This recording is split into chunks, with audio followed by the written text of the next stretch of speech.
Chittagong board 2019 এর নগদান বই। ক নম্বরে বলেছে যে যে লেনদেনগুলো নগদান বইতে অন্তর্ভুক্ত হবে না তাদের জাবেদা দাখিলা দাও।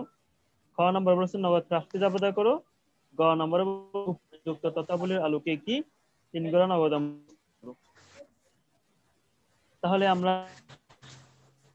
ক নম্বরটা পরে করব। আমরা নগদ প্রাপ্তি জাবেদা করব এবং নগদ 3 গড়া নগদান বই করব। তাহলে 1 তারিখ বলছে যে প্রারম্ভিক নগদ 50,000 টাকা এবং ব্যাংক 40,000 টাকা। তাহলে আমরা জানি যে নগদ প্রাপ্তি এবং প্রদান জাবেদাতে যদি উদ্ধৃত দেওয়া থাকে নগদ উদ্ধৃত, অর্থাৎ এক কথায় 1 তারিখে যদি বলা হয় ব্যবসা শুরু করা হলো, ব্যবসা আরম্ভ করা হলো, ব্যবসায় বিনিয়োগ করা হলো, ওইগুলা ওইরকম যদি থাকে ওইটা নগদ প্রাপ্তি জাবেদাতে আসবে।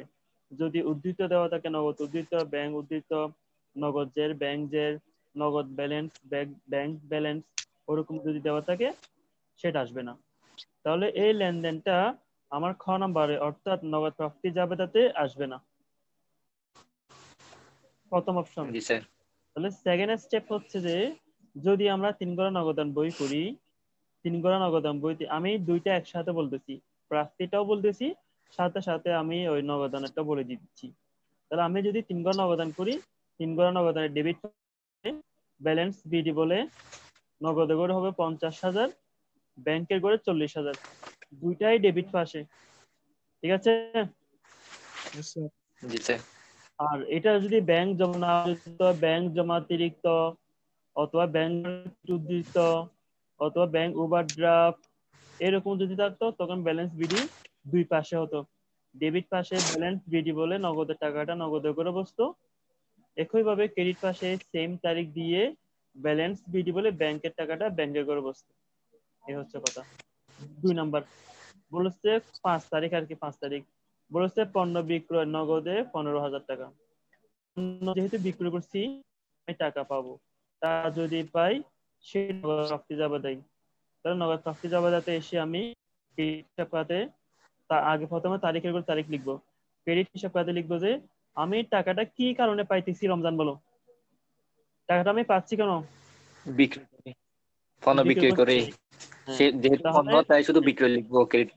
ইয়েস ইয়েস, তাহলে আমি ক্রেডিট হিসাব খাতে বিক্রয় হিসাব বলে নগদের করে, আমরা জানি যে নগদ প্রাপ্তি জাবেদা করি বা নগদ প্রদান জাবেদা করি টাকা সর্বপ্রথম নগদে করে দিতে হবে। তাহলে আমি ক্রেডিট হিসাব খাতে বিক্রয় হিসাব বলে নগদের করে 15,000 টাকা বসাই দেবো। ঠিক আছে। হুম। জি এরপরে আমি ঠিক আছে। বিক্রয়টা লিখছি আমি ক্রেডিট হিসাব খাতের করে, অর্থাৎ আমি বিক্রয় হিসাব যে করে লিখছি সেখানে উপরে লেখা আছে ক্রেডিট হিসাব খাত। তাহলে আমার দেখতে হবে ক্রেডিট পাশে বিক্রয়ের জন্য কোনো ঘর আছে কিনা। যদি বিক্রয়ের জন্য কোনো ঘর থাকে ওই ঘরের টাকাটা হবে। তাহলে আমার ক্রেডিট পাশে বিক্রয়ের জন্য ঘর আছে কিনা? আছে। আচ্ছা, আছে। তাহলে আমি বিক্রয় হিসাব বলে নগদে করে দিব যে 15,000 টাকা, বিক্রয় করে দিব যে 15,000 টাকা। ঠিক আছে। Yes, sir. এরপর জি স্যার। আর এটা যদি আমি 3 গড়া নগদান করি, এখন আমি প্রাপ্তিটা বলছি, এরপর আমি যদি 3 গড়া নগদান করি তখন আমরা জানি যে 2 গড়া 3 গড়া 2 গড়া নগদান হোক অথবা 3 গড়া নগদান হোক, টাকা যদি পাই সেটা ডেবিট পাশে বসবে, আর টাকা চলে গেলে ক্রেডিট পাশে বসবে। তাহলে এটা যদি 3 গড়া নগদান হয়, আমি টাকা পাচ্ছি, তো ফাইলে ডেবিট পাশ, ডেবিট পাশে এসে আমি বিক্রয় হিসাব বলে নগদে করে 15,000 টাকা লিখবো। ঠিক আছে কিনা? বুঝছো? জি স্যার। আচ্ছা। এরপর 12 তারিখ বলছে রহিম ব্রাদার্স এর কাছ থেকে 10% 10 বাটায় তারিখ একটা আছে 8,000 স্যার। টাকার। আচ্ছা আচ্ছা, 10 তারিখ, 10 তারিখ বলছে ব্যাংকে জমা দেওয়া হলো 20,000 টাকা।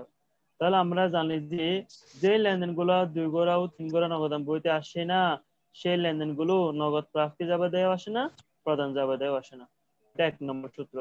দ্বিতীয়ত বলছিলাম যে যে লেনদেন গুলো 2 গড়া বা 3 গড়া নগদান বইতে কন্টেন্টই হয় সেগুলো নগদ প্রাপ্তি বা প্রদান যাবে দেওয়ার কোথাও আসে না। তাহলে যেটা ব্যাংকে জমা দেওয়া হয়েছে সেটা নগদ প্রাপ্তি যাবে দেয় আসবে না। বুঝা গেছে? তাহলে এটা Yes, আসবে sir. আমার তিন গড়া নগদান বইতে। 3 গড়া নগদ আমি যেহেতু টাকা ব্যাংকে জমা দিচ্ছি, আমরা জানি যে যদি পাই ডেবিট পাশে বসে, ব্যাংকে যদি আমি টাকা জমা দিই টাকাটা ব্যাংকে পাবে। পেলে ডেবিট পাস। তাহলে আমি ডেবিট পাসে আসবো, ডেবিট পাসে এসে আমি তারিখ লিখবো, তারিখ লিখে আমি বিবরণ লিখবো যে ব্যাংকে টাকা জমা দিতেছি। ধরো টাকা কে পাইতেছে? ব্যাংক ব্যাংক কার থেকে পাইতেছে? কার কাছ থেকে পাইতেছে? নগদ। নগদ থেকে। তাহলে আমি বিবরণে লিখবো নগদান হিসাব, টাকা লিখবো ব্যাংকের করে, যেহেতু ব্যাংকে টাকা জমা দিচ্ছি সেই জন্য টাকাটা ব্যাংকের করে বসে। একইভাবে আমি ক্রেডিট পাশে গিয়ে ব্যাংক হিসাব বলে টাকাটা লিখবো নগদে করে। ঠিক আছে, বুঝছো? জি স্যার। আচ্ছা, এরপরে বলছে 12 তারিখ রহিম ব্রাদার্স এর কাছ থেকে 10% বাড়তে 8,000 টাকা পণ্য নগদে ক্রয় করা হলো। তাহলে আমরা জানি যে যদি ওখানে ব্যক্তি প্রতিষ্ঠান নাম থাকে সেটা বাকিতে হয়, কিন্তু এখানে ব্যক্তি প্রতিষ্ঠান নাম উল্লেখ থাকলেও এখানে নগদ আছে, তাহলে এটা নগদ হয়েছে। তাহলে 8,000 টাকার উপর যদি আমি 10% বারটা মারি, আর বারটা আছে 800 টাকা। কত টাকা? 800। কত? 800। তাহলে আমি এইটা আমরা জানি যে ক্রয় বিক্রয়ের সময় যে বাট্টাটা থাকবে সেটা হচ্ছে কারবারি বাট্টা। ঠিক আছে, তাহলে আমি জি। এটা হিসাবভুক্ত করব না, এটা বাদ দেবো। যে তাহলে আমি ক্রয় করতেছি, এটা নগদ প্রাপ্তিতে আসবে না, কারণ ক্রয় করতেছি টাকা চলে যাচ্ছে। আমরা জানি যে টাকা পাইলে নগদ প্রাপ্তিতে আসবে, চলে গেলে নগদ প্রদান আসবে, আমাদের থেকে নগদ প্রদান বলে নাই, তাহলে এটা খ নাম্বার আসবে না। তো গ নাম্বার বলছে 3 ঘরে নগদ নাম্বার প্রস্তুত করো। তাহলে টাকা যেহেতু পণ্য কিনতেছি টাকা চলে যাচ্ছে, তাহলে আমি নগদ 2 ঘরে নগদান বইতে গিয়ে ক্রেডিট পাশে গিয়ে তারিখ লিখবো, তারিখে লিখবো যে আমি ক্রয় হিসাব, টাকা কি জন্য চলে যাচ্ছে? ক্রয়ের জন্য। তাহলে আমি ক্রয় হিসাব বলে নগদে করে লিখবো যে 7,200 টাকা। বাট্টার করে লিখবো না, কারণ এটা কারবারি বাট্টা। আবার এখানে বলছে রহিম ব্রাদার্স থেকে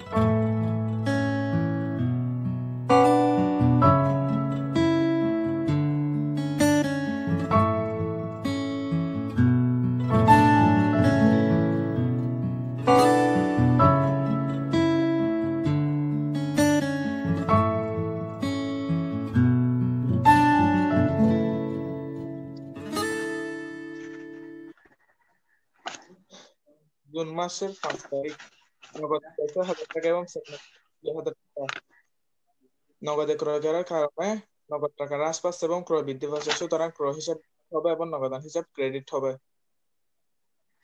চেক মারফত ক্রয় করার কারণে ক্রয় হিসাব ডেবিট হবে এবং ব্যাংক হিসাব ক্রেডিট হবে, যেহেতু দ্বারা ক্রয় করা হয়েছে। আচ্ছা শুনে এবার আমি বলি। আচ্ছা আমি বলার আগে জামি বলুক না, যেহেতু সে বড় ভাই। জামি বলো জাবাতে কিরকম হবে? কোনটা? হুম স্যার হুম হ্যালো স্যার, হ্যাঁ নগদ বলো। ক্রয় 6,000 টাকা এবং চেক মারফত ক্রয় 2,000 টাকা, ওটা হ্যাঁ, ক্রয় হিসাব ডেবিট, নগদান হিসাব ক্রেডিট। তোমার ওখানে কি আশেপাশে কেউ আছে? না। এখনো সে বুঝে নাই। ভিডিও অন করতে বলতেছে।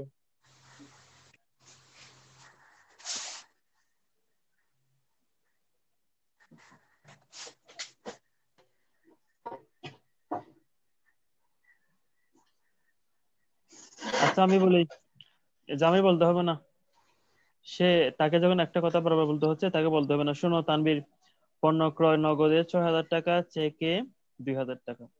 তাহলে ক্রয় করছি, ক্রয় করলে খরচ কি ভাই? আমরা জানি যে খরচ বৃদ্ধি হলে ডেবিট, তাহলে ক্রয় হিসাব ডেবিট। ক্রয় হিসাব যাবে হচ্ছে যে পণ্য ক্রয় নগদে 6,000, চেকে 2,000, তাহলে ক্রয় হিসাব ডেবিট, নগদান হিসাব ক্রেডিট, ব্যাংক হিসাব ক্রেডিট। আবার বলতেছি ক্রয় হিসাব ডেবিট, টাকা হবে যে 6,000, 6,000 প্লাস 2,000, 8,000 টাকা। যেহেতু আমি নগদে এবং চেকে ক্রয় করছি, দুইটাই ক্রয়, তাহলে ক্রয় হিসাব ডেবিট 8,000, নগদান হিসাব ক্রেডিট 6,000, ব্যাংক হিসাব ক্রেডিট 2,000, যেহেতু নগদে ও চেকের মাধ্যমে পণ্য ক্রয় করা হলো।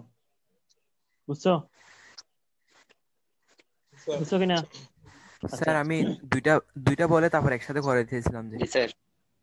না না তোমার বলতে হবে না, তোমার আর অনেক বলছো, তুমি আর বলতে হবে না। তারপরে 10 তারিখ বলছে কি ফাহিমের কাছে তার দেনা 5,000 টাকা পুনঃনিষ্পত্তি সাপেক্ষে 4,800 টাকার একটি চেক প্রাপ্তি এবং সঙ্গে সঙ্গে ব্যাংকে জমা দেন। তাহলে আমি ফাহিমের কাছ থেকে টাকা পাইছি চেক, তাহলে ব্যাংক হিসাব ডেবিট 4,800, পাইতাম যে 5,000, সে আমাকে দিছে যে 4,800। তাহলে আমি টাকা যেহেতু পাইছি, সম্পদ বৃদ্ধি পাইছি, তাহলে ব্যাংক হিসাব ডেবিট 4,800, পাই না যে 200, প্রদত্ত বার্তা হিসাব ডেবিট 200, বিবিধ দেনাদার ফাহিম হিসাব ক্রেডিট 5,000। আমি আবার বলতেছি, একটু আসতে, আমি পণ্য ক্রয় করছি, না ওই ক্রয় করছি ফাহিমের কাছে আমি পাইতাম যে 5,000 টাকা, সে আমাকে 4,800 টাকা দিয়েছে। তাহলে আমি লিখবো যে ব্যাংক হিসাব ডেবিট 4,800, প্রদত্ত বার্তা হিসাব ডেবিট 200, বিবিধ দেনাদার ব্র্যাকেটে ফাহিম হিসাব ক্রেডিট 5,000। ঠিক আছে, এটা বিবিধ দেনাদারও লিখা যায় বা প্রাপ্য হিসাব ক্রেডিট এভাবে লিখা যায়।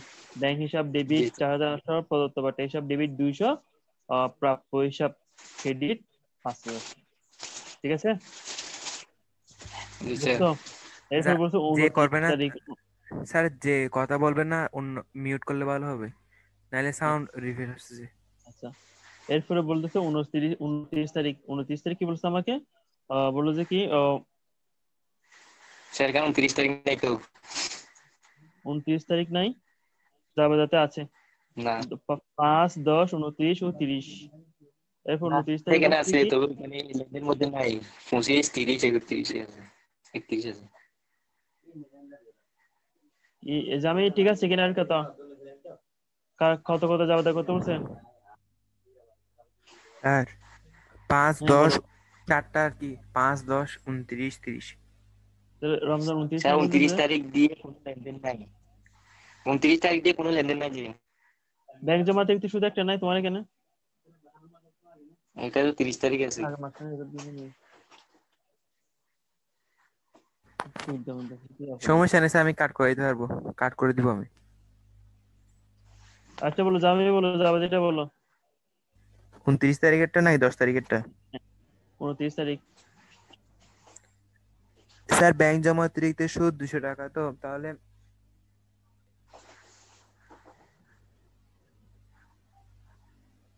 ব্যাংক জমা অতিরিক্ত সুদ হিসাব ডেবিট, ব্যাংক হিসাব ক্রেডিট। তানভীর ঠিক আছে কিনা যাবে না?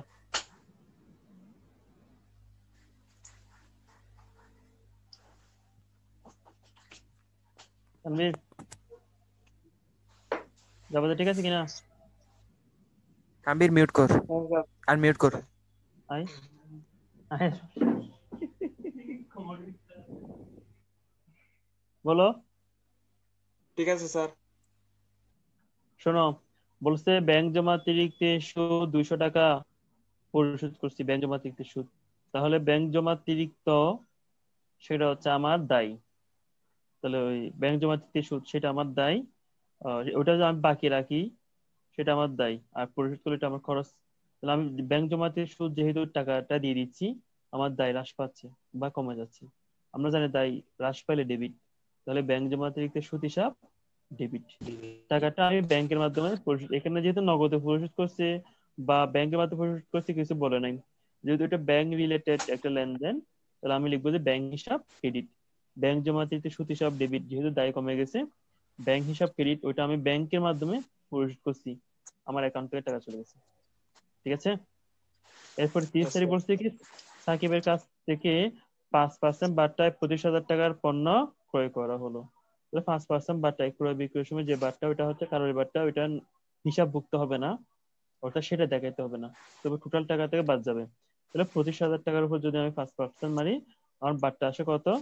1250 টাকা। তাহলে আমি 25,000 টাকা থেকে 1250 টাকা বাদ দিলে যা আসে ওটা জাবেদা করবো। আমি জাবেদা করবো যে ক্রয় হিসাব ডেবিট, প্রদেয় হিসাব ক্রেডিট। যেহেতু ক্রয় করছি, খরচ বৃদ্ধি পাইছে, সেজন্য ক্রয় হিসাব ডেবিট, বাকিতে কিনছি টাকা নেই, আমার দায় বৃদ্ধি পাইছে, সেজন্য প্রদেয় হিসাব ক্রেডিট। বুঝা গেছে?